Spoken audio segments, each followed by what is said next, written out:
Iran என்ன பண்ணியிருக்கு அப்படின்னு பார்த்தோம்னா யுஏஇ, பஹ்ரைன், அதே போல் பார்த்தோம் அப்படின்னா கத்தார், குவைத் அப்படின்னு ஈராக் அப்படின்னு சுற்றி அட்டாக் எங்கெங்கெல்லாம் அமெரிக்கன் பேசஸ் இருக்கோ உங்களுக்கு துபாய் இருக்கக்கூடிய யுஏஇலேருந்து கத்தார், தோஹா இருக்கக்கூடிய இதுலேருந்து பஹ்ரைன், குவைத், ஈராக் அப்படின்னு சவுதி அரேபியாவிலேருந்து டோட்டலாக அட்டாக் பண்ணியிருக்காங்க.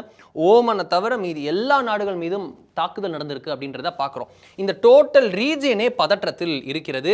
இஸ்ரேலில் தாக்குதல் நடக்குதுன்றத பார்க்குறோம்.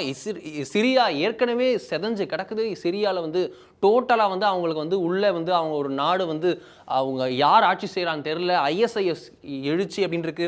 ஈராக்லையும் அதே தான் ஆட்சி மாற்றம் நடந்ததுக்கு ஒரு டெமோக்ராட்டிக் கவர்மெண்ட் அதற்கப்புறமும் உள்ள ஒரு கிளர்ச்சி படைகள் இருக்குது. அதற்கு போட்டியாக ஒரு ISIS இருக்கு. கிளர்ச்சி படை, ISIS, கவர்மெண்ட் அப்படின்னு 3 திரிசொர்க்கத்தில் சிக்கி இருக்கிறது ஈராக்.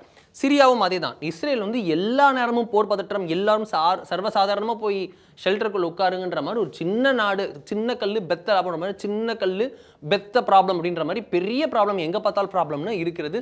சுற்றி எதிரிகள், ஒரே ஒரு குட்டி நாடு அப்படின்ற போல இஸ்ரேலும் இருக்கிறது. இந்த ஒட்டுமொத்த பிராந்தியமே பதற்றத்தில் இருக்கிறது.